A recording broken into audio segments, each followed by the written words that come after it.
wabarakatuh. Selamat siang, Pak Yaya. Ya, selamat siang, Uje. Alhamdulillah, kabar baik. Gimana Samarinda, udah level berapa? Alhamdulillah, Samarinda masih level 4 juga ini ya. Serasa kita makan mie aja ya, jadi ada berapa level lompoknya 4, berarti level 4 gitu ya. Kalau di ibu kota negara ini. Jawa IKN. Sementara belum sambil menunggu jadi ibu kota negara, mungkin masih jadi kotanya ibu-ibu. Jadi tadi saya sengaja menghubungi Pak Yaya karena ternyata di WA Group banyak banget yang namanya phishing ya, Betul sekali, Om J. Saya lihat Pak Yaya yang paling sering memberikan penjelasan kepada teman-teman. Kemudian saya minta tim admin kita di Guru Penggerak Indonesia memasukkan postingan Pak Yaya jawabannya itu ke website supaya banyak orang yang lebih tahu lah. Betul. Paling banyak ini sekarang ini lagi musim ini anunya yang namanya phishing, yang namanya spam. Ya, ajakan suruh menjadi spam ini betul-betul merajalela di grup WNUJ. Ya, kalau saya amati di grup WA ini ada beberapa modus Om J untuk mendapatkan data. Ya, mungkin kita pahamkan dulu kepada pemirsa Om J ya. Phishing ini adalah sebuah situs web yang dirancang untuk mendapatkan informasi sensitif seperti nomor ponsel, kemudian nama akun, kemudian kata sandi dan data-data lainnya. Nah, untuk mendapatkan informasi ini kita biasanya dipancing ya, dikasih umpan. Makanya namanya phishing. Umpannya apa? Macam-macam yang saya lihat. Kalau ada event-event tertentu, katakanlah Hari Raya Idul Fitri, kemudian kemerdekaan kemarin ya yang barusan saja, 1 Muharram, Hari Natal, Tahun Baru, itu juga muncul phishing dengan modus ucapan selamat. Mungkin Anda pernah dapat di grup ya, klik ini ya, nanti akan ada kejutan, namanya ini selamat Hari Raya Idul Fitri, atau selamat Hari Natal, selamat Tahun Baru, selamat itu 1 Muharram dan macam-macam. Kita diminta untuk nge-share ke yang lain dengan memasukkan nama kita. Nah, di situ pihak yang membuat aplikasi akan mendapatkan data nama kita dan nomor kita. Perlu dia ketahui bahwa data ini bisa dijual Om J, mulai dari Rp200 sampai Rp20.000 per data, tergantung datanya. Ya, tergantung datanya. Kalau hanya nama dan nomor WA ya mungkin Rp20 saja, tapi kalau sudah tamu dan sudah lengkap, itu bisa sampai Rp20.000 per data. Bayangkan kalau yang membuat aplikasi itu berhasil menggait ribuan atau bahkan jutaan data. Itu modus yang sering kita jumpai, yaitu tadi ucapan-ucapan. Kemudian ada lagi bentuk yang lain Om J, seperti membelokkan alamat website. Katakanlah ini yang lagi ngetren juga ini, Kementerian Pendidikan punya program kuota gratis. Ada yang membelokkan dengan website yang berbeda dan dengan cara yang berbeda. Kalau Kementerian Pendidikan caranya bukan seperti yang ada di grup WA yang disebar teman-teman, cukup di data Dapodik. Nah, kalau yang di share teman-teman grup WA itu phishing, caranya harus nge-share ke grup lain, kemudian kita diminta data, kemudian websitenya juga beda. Ini juga lagi marah model sebentar. Sekarang yang baru ini, yang baru hari ini Honda dijadikan korban ini. Honda seolah-olah Honda ngasih hadiah, Honda ulang tahun, McDonald ulang tahun, apalagi macam-macam. Kita diminta mengisi survei, memasukkan data kita. Nah, kalau semakin data kita yang diminta lengkap, maka harga jual data itu juga semakin tinggi. ini harus kita waspadai. Dan teman-teman biasanya ini ya cari keberuntungan, siapa tahu ini bener, siapa yang tahu ini bener gitu kan, akhirnya di share, cari keberuntungan. Teman-teman yang share di grup itu, makanya saya selalu ingatkan kepada teman-teman yang begitu-begitu, yang sifatnya data yang tidak jelas seperti itu, jangan di share. Pokoknya ada seruan-seruan untuk nge-share ke pabrik itu harus diwaspadai. Ada juga modusnya pelatihan, workshop, seminar, kita wajib meng-share ke 5 orang, ke 5 grup. Ini juga salah satu bagian phishing, mereka mengambil data begitu banyak yang kemungkinan data-data tersebut bisa jadi dijual ke pihak tertentu gitu ya.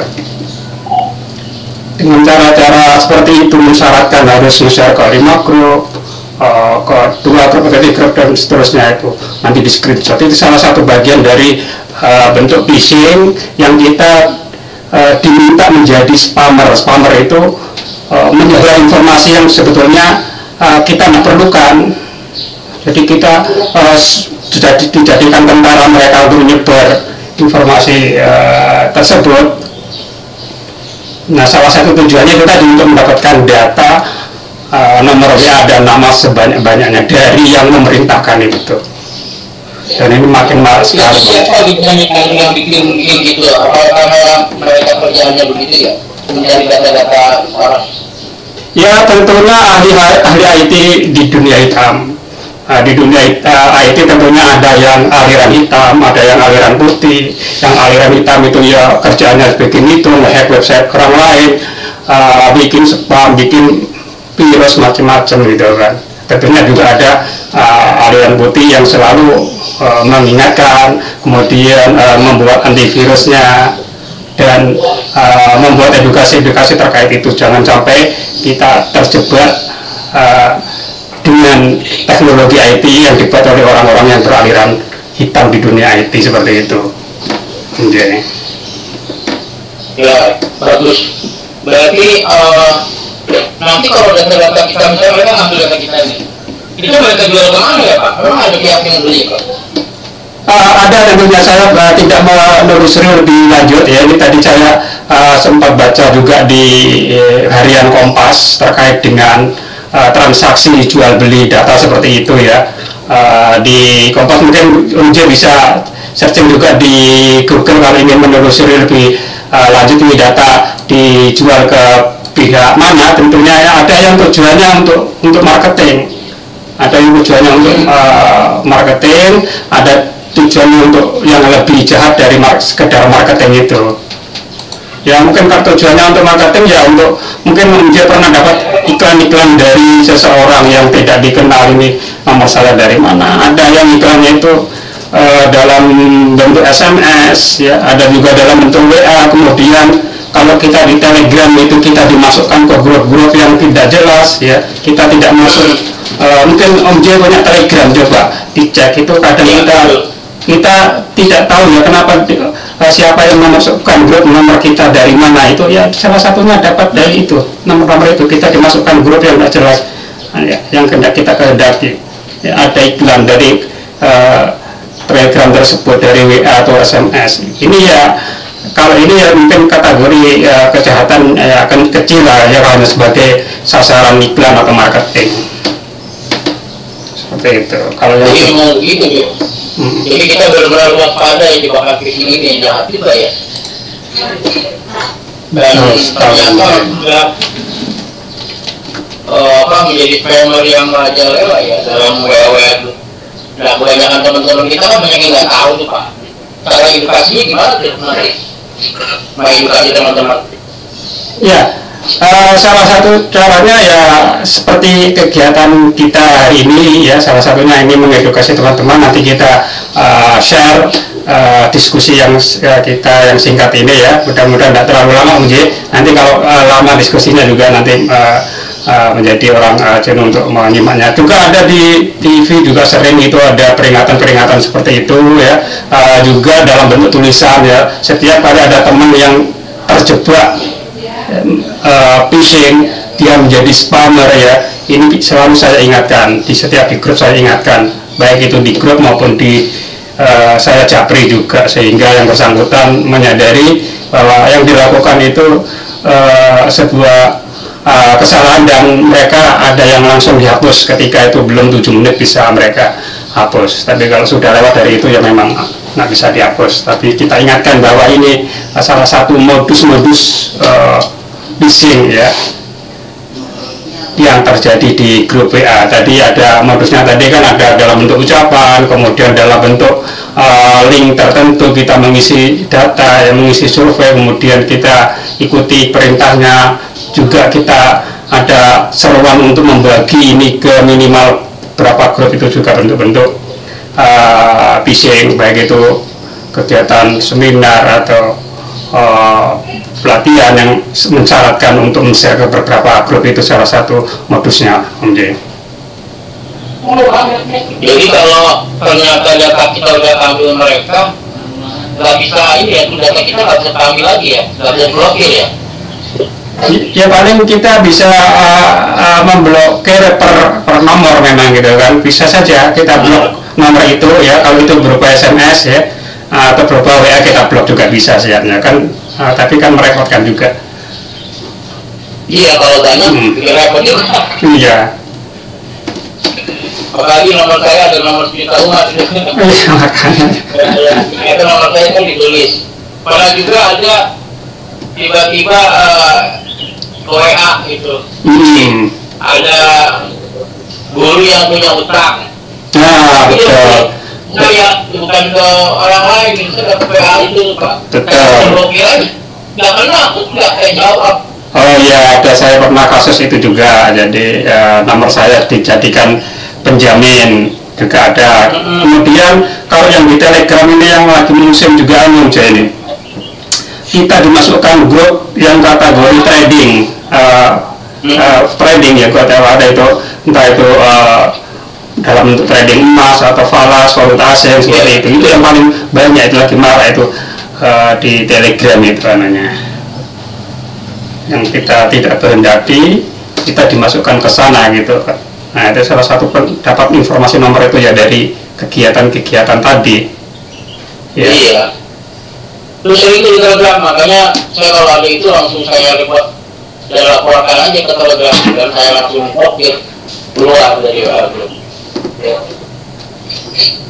Nah terus ini kan teman-teman banyak juga yang belum tahu sebenarnya apa sih keuntungannya selain marketing dari pihak yang berbuat jahat itu dari phishing ini? Ya tentunya motif utamanya ekonomi ya. Motif ekonomi tadi kan, data kan bisa dijual gitu kan, makin lengkap makin mahal datanya gitu kan, mulai 20 perak sampai 20.000 per data gitu kan, makin lengkap ya tentunya makin mahal.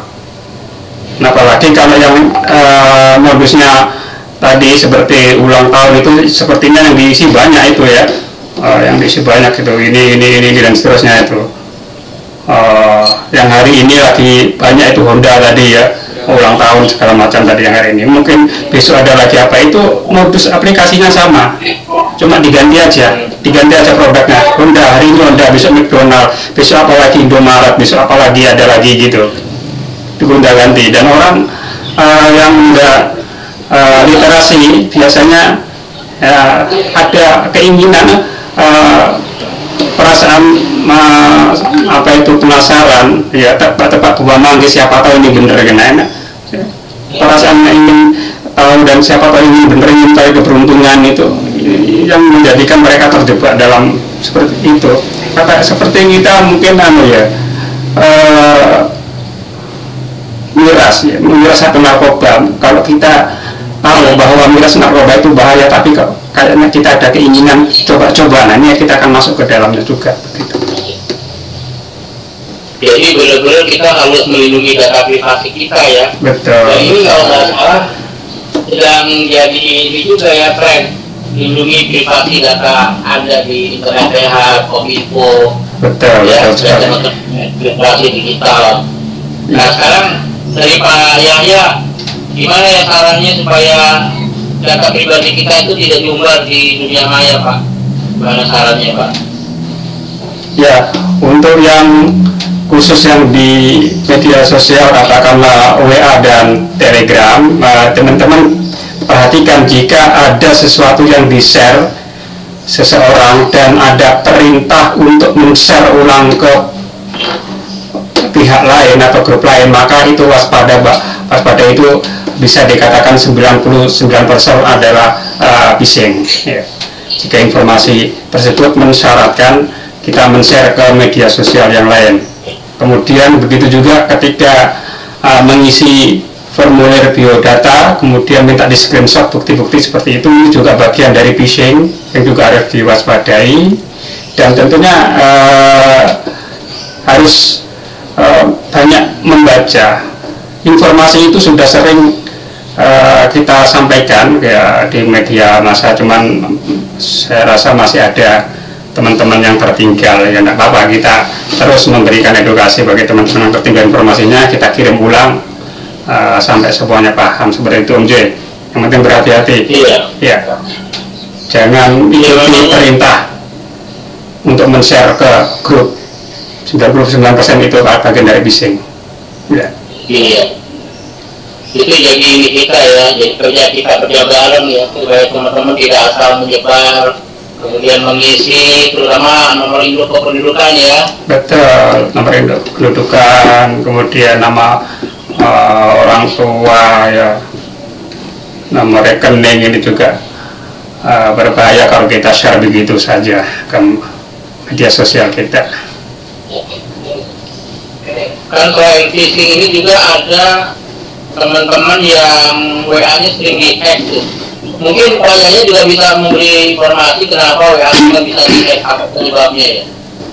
Nah, WA di-hack ini juga salah satu kejadian yang marak di grup WA ya. Biasanya sasarannya ini admin grup WA atau pejabat yang lebih tinggi ya, di-hack duluan sehingga kalau dia merupakan admin grup WA atau pejabat punya jabatan khusus di masyarakat, ini ketika jadi korban maka dengan leluasa yang penjahat IT tersebut untuk melakukan aksinya, misalnya minta bantuan, tolong dong pinjamin uang besok kita ganti. Nah ini ada teman-teman itu ada yang kena 1 juta, ada 2 juta, itu banyak sudah gitu kan. Dan mereka segan, mereka tidak enak karena yang minta itu adalah orang yang notabene atasannya gitu kan, jabatan yang lebih tinggi, itu jadi korban duluan. Nah, dan yang jadi korban duluan biasanya cari korban lain, katakanlah Om J kena gitu kan, minta bantuan ke saya, Pak Yahya, saya tadi ada salah ngirim kode, tolong dong kirim ke saya. Padahal WA Om J sudah dibaca orang duluan. Nah itu hati-hati ya. Jadi kalau ada seseorang minta kode, minta tolong dong saya salah kirimkan dong nomor kode, perhatikan boleh jadi itu yang minta tolong itu WA-nya udah dijebol duluan oleh pihak lain. Kalau kita ngasih kode ke dia, maka kita jadi korban berikutnya. Ada juga dari Indomaret, mengatasnamakan dari Indomaret, saya ada salah ngirim kode game, salah ngirim ke WA Anda, tolong dong kirim ke saya kodenya. Itu juga modus-modus hack WA. Jika kita kirim, maka WA kita akan dikuasai dia. Ada juga yang begini, saya mau masukkan Anda ke grup ini gitu kan, kita tertarik masuk grup, kirim kodenya yang saya kirim.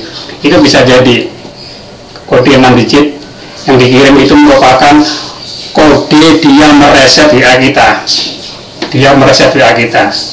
Kalau kita kode itu kita kasih, maka WA kita akan dia kuasai dia, dan tiba-tiba WA kita hilang.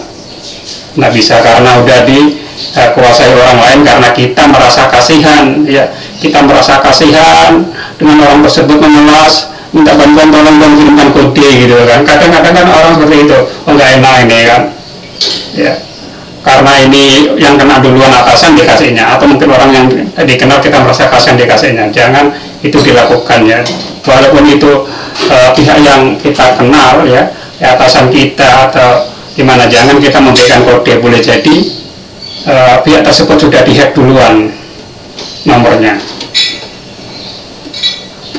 Seperti itu. Tapi kalau misalnya sudah kejadian, maka caranya gampang sekali sebetulnya, Om J. Kita jangan ganti nomor.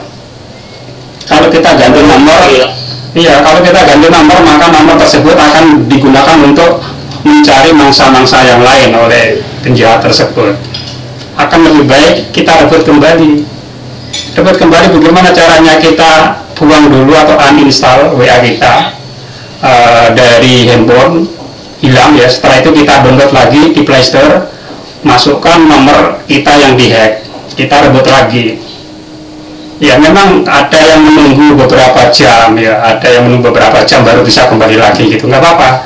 Yang penting kita berhasil merebut itu kembali ya. Untuk mengembalikan lagi itu kan ada dua metode itu biasanya. Itu ada yang nanti dikirim SMS atau suara. Biasanya kalau dikirim suara lebih cepat, nomor kodenya mau ditelepon atau pakai SMS, nah pilih yang suara. Tapi kalau yang SMS biasanya nunggu waktu. Insya Allah nanti dalam beberapa jam nomor WA kita akan kembali dan dia nggak bisa lagi penjahatnya untuk mengoperasikan itu. Tapi kalau kita biarkan, kita ganti nomor baru ya, akan mencari korban-korban yang lain. Seperti itu, Om. Wah, seru juga ya. Jadi selama ini kadang-kadang kita suka ceroboh ya. Betul. Bahkan kemarin ada beberapa pengurus besar PGRI juga pernah ya. Betul. Saya juga sempat hadir juga. Iya. Kita duduk lagi sih, nggak udah di nomor ya. Oleh karena itu verifikasi 2 langkah itu yang 6 digit itu perlu banget ya kita setting ya di WA ya Pak. Betul ya, verifikasi 2 langkah juga salah satu langkah mengamankan akun kita. Selain lagi phishing Pak tadi Pak. Jadi di dalam phishing ini kan di WA group sering banget nih spamnya gitu. Dan lagi-lagi yang terkena adalah teman-teman kita yang memang, mohon maaf, lemah dalam literasi digital ya. Literasi membaca khususnya, sehingga mereka banyak yang tidak tahu informasi tersebut. Dan itu sering banget ya. Betul.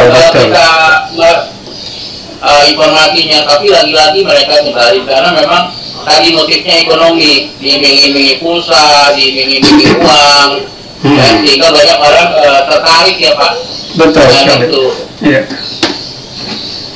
Gimana ya supaya selain kita mengadakan acara ini kan, mungkin ada usulan lain Pak, kita sampaikan pada teman supaya tidak mudah terpancing phishing ya, sehingga data pribadi kita benar-benar terjaga dengan baik di dunia digital.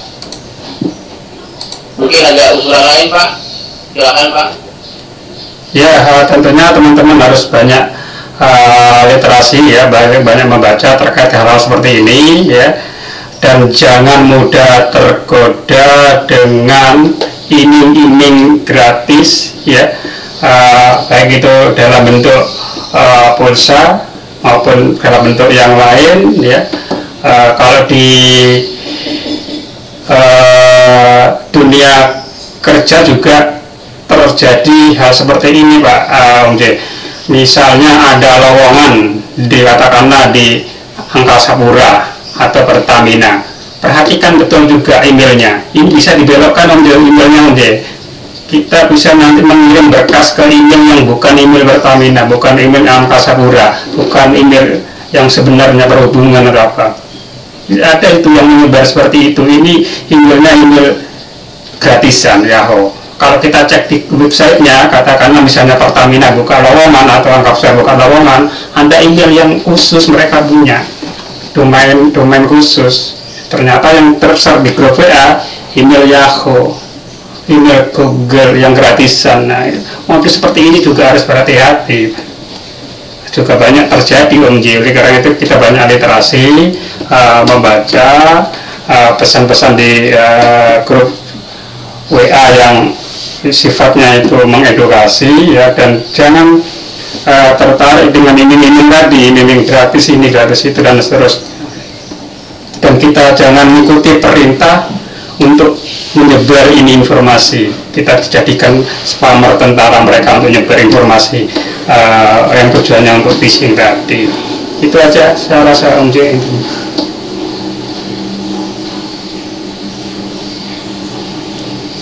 Om J sendiri saya lihat pernah juga ya, gimana sih ceritanya Om J? Saya pernah lihat Om J kena nih. Ya itu. Gimana ceritanya? Awal-awal. Bukan kena sih, waktu itu handphone saya kan dijamret. Oh, jambret ya, bukan karena modus yang tadi ya. Handphone saya dijamret orang di depan rumah, saya lagi ngetik, terus diambil. Dan kemudian saya langsung umumkan ke teman-teman supaya WA saya dikeluarkan dulu dari semua grup.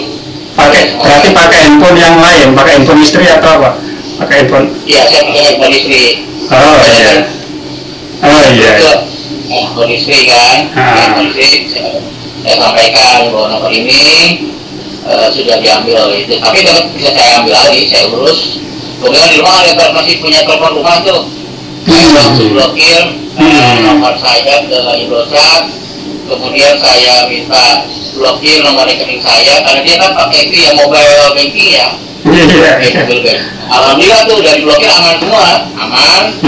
Saya ke kantor Indosatnya untuk ganti kartu dengan nomor yang sama. Benar Pak, jadi nomornya jangan diganti dengan nomor yang sama, kalau sudah bisa dipakai lagi. Terus kemudian nomor bank saya juga aman, saya langsung ganti handphone, kemudian disetting lagi mobil bankingnya yang baru dengan password yang baru. Jadi pengalaman saya itu pas handphone saya dicuri orang. Jadi bukan berarti itu kejahatannya kejahatan nyata, bukan kejahatan maya Om J ya. Iya. Kejahatan nyata. Isi. Nah, saya pikir orang mau nanya, lupa-lupa kan, lagi ramai juga di rumah. Kalau dia langsung ambil, saya kan nggak siap lari ya. Cepat banget karena naik motor berdua ya, langsung lari. Dan kejar tetangga juga nggak kejar, tapi ya udah diikhlaskan aja. Dengan cara seperti itu ya alhamdulillah saya jadi punya handphone baru sih. Ya tadinya handphone jadul, jadi lebih modern, memorinya lebih banyak gitu kan. Terus dia jadi punya dua nomor WA, Telkomsel sama Indosat. Jadi kalau ke daerah kan saya bisa menggunakan nomor Telkomsel. Kadang-kadang kalau ke daerah Telkomsel jauh lebih ini ya, lebih cepat nangkapnya gitu. Kalau Indosat kadang-kadang sampai ke daerah-daerah kurang. Tapi kalau di kota-kota itu cepat. Nah itu pengalaman sih kalau kita pengen gitu kan. Iya. Dan pada saat itu handphone Om J di password atau enggak sehingga Oke, jadi password ya, artinya orang yang menjamret handphone kita tidak bisa menggunakan kecuali dia mereset. Nggak bisa. Kecuali dia mereset, dan kalau dia mereset, ya berarti data-data kita tidak ada di situ, hilang kan, terhapus ya. Ya harus memang pemirsa harus mempassword handphone kita supaya ketika hilang, dijamret orang atau dicuri orang, mereka bisa menggunakan tetapi harus mereset. Kalau direset berarti data-data email kita, foto-foto kita, dan data yang lain akan ikut hilang juga, tidak dikuasai orang lain. Kalau saya data itu langsung ke cloud ya. Ya, kecuali yang ditaruh di cloud. Ingat kan password ya, sehingga memang untuk orang lain agak susah membukanya. Betul. Tapi yang paling penting sebenarnya itunya apa namanya, memang kontak teman-teman itu loh, nomor kontak teman-teman yang paling penting. Ya, nomor kontak juga bisa ditaruh di cloud, di Google Kontak. Taruh di Google Kontak, bisa menyimpan ribuan kontak. Karena saya pindah itu ke kontak, sehingga nomor saya masih ada dan sebagainya teman-teman. Kalau kemarin-kemarin saya di HP itu. Oh ya. Belum sempat ke sana. Ya. Ya baik, mungkin ada closing statement Pak Yahya sebelum kita tutup diskusi kita santai ini. Baik, para pemirsa, kita harus waspada dengan maraknya modus phishing, modus spam yang ada di grup WA, yang modusnya bermacam-macam. Ada yang melalui ucapan-ucapan ya. Kemudian ada yang melalui link yang kita diminta mengisi data, dan share ke grup WA lainnya. Ada juga yang dalam bentuk kegiatan-kegiatan seminar atau pelatihan yang mensyaratkan kita men-share ke sebanyak mungkin grup. Itu juga bagian dari modus-modus phishing yang tujuannya untuk mendapatkan data kita, dan data kita itu bisa dijual belikan oleh pihak-pihak tertentu yang tentunya merugikan kita sendiri. Oleh karena itu kita harus waspada dan tetap waspada. Itu aja Om Joy. Baik Pak Yaya, terima kasih banyak. Obrolan dari kita ini juga di rumah lagi beres-beres. Saya mau melanjutkan lagi kegiatan dan aktivitas di rumah. Selamat siang Pak Yaya, sehat selalu, salam sukses. Assalamualaikum warahmatullahi wabarakatuh. Waalaikumsalam warahmatullahi wabarakatuh.